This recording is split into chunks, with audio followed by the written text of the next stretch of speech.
Hey, I'm Billy Eichner. You're watching the Broadway.com show.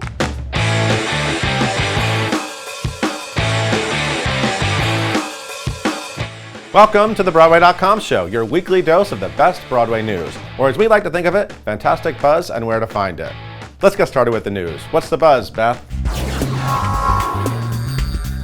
A quirky and whimsical new musical is coming to Broadway. The stage adaptation of Amelie, starring Hamilton Tony nominee Philippa Soo, is set to play the Walter Kerr Theatre.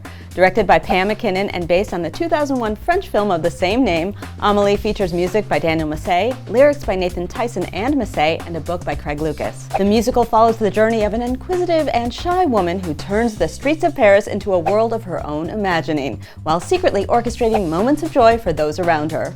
Before the New York run, Amelie is scheduled to play a limited pre-Broadway engagement from December 4th through January 16th, 2017 at LA's Ahmanson Theater. Joining Sue in both LA and New York will be former Broadway.com vlogger Adam Chandler-Barat. Broadway performances began on March 9th, 2017 with opening night set for April 3rd.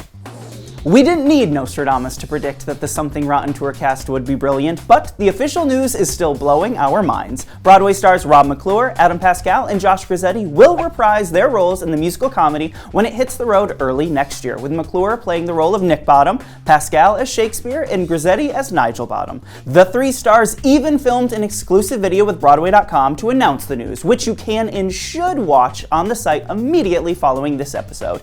And it's obvious that with this trio sticking together, audiences across the country are in for a laugh-out-loud treat. The Something Rotten tour kicks off at the Boston Opera House on January 17, 2017. The Glenda Jackson-led, gender-switching King Lear, which is currently playing to much acclaim at London's Old Vic, is eyeing a Broadway bow. Directed by Deborah Warner, the production, which also stars Rhys Ifans, Jane Horrocks, and more, could also transfer to the West End. No word yet on dates, the Shakespeare classic was last seen on the main stem in 2004, headlined by Christopher Plummer. Over at the London Coliseum, Tony and Broadway.com Audience Choice Award winner Alfie Boe and opera star Katherine Jenkins will headline a semi-stage production of Roger and Hammerstein's Carousel, accompanied by a 40-piece orchestra. Lonnie Price will direct the pair after he has helmed Glenn Close's return to the Great White Way in Sunset Boulevard.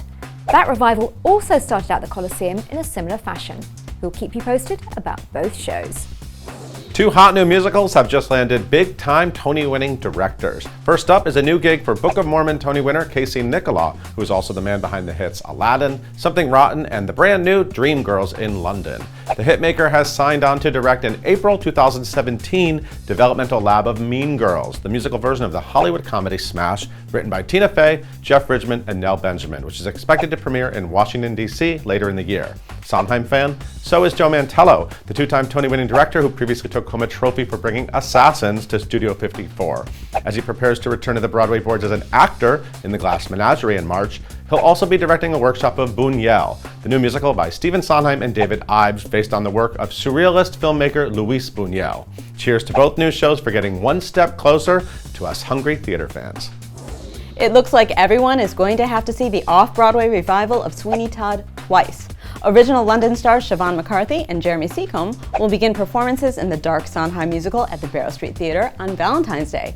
Then, on April 11th, Tony nominees Norm Lewis and Carolee Carmello will take on the role of demon barber Sweeney Todd and pie shop owner Mrs. Lovett, respectively. The show, which will recreate its working pie shop environment from the smash hit London production, is set to open on March 1st, 2017. Hi, my name is Andre Holland, and you are watching the Broadway.com show. This week, we're giving a big thumbs up to Lin-Manuel Miranda for being a big part of the reason Disney's Moana sailed to the top of the box office, earned a massive $81 million, and now ranks as the second biggest Thanksgiving debut ever, behind only, you guessed it, Frozen. For those keeping track, Miranda only needs an Oscar to complete his EGOT qualifying In the Heights Grammy, Tony wins for Hamilton, and Emmy for his 2014 Tony Awards opening number, Bigger. Miranda worked on all 7 original songs for Moana, but the tracks How Far I'll Go and We Know the Way already appear to be serious contenders for Best Song. Robert Lopez is currently the youngest and quickest artist to achieve EGOT status, but Lin is swiftly nipping at his heels. Thumbs down to the news that the sexy and sumptuous Broadway revival of Christopher Hampton's Liaison Dangereuse will close early. Headlined by Tony winners Janet McTeer and Liev Schreiber, The Josie Rourke-helmed production had been scheduled to end its limited engagement on January the 22nd. You will now need to get yourselves to the Booth Theatre by January the 8th. We tombe amoureux avec the dark comedy when it officially opened on October the 20th, and will be sad to say au revoir. Look at her. Look at her. She is changing into a West End superstar. Amber Riley has landed in this week's hot shot of the former Glade star, giving us the full Effie White. Of course, Riley is now playing the iconic role in the first ever London staging of Dreamgirls. See the star for yourself at the Savoy Theatre. If we know anything about this spectacular Broadway smash and its effect on audiences, we are telling you she's not going anywhere anytime soon. Thank you for watching this week's episode of the Broadway.com show. We'll leave you with a look at footage from the brand new Broadway musical A Bronx Tale, which opens on December 1st at the Long Acre Theater and is helping to keep us in a festive, finger-snapping mood all holiday season. Enjoy, and we'll see you next week. Hanging with the crew on the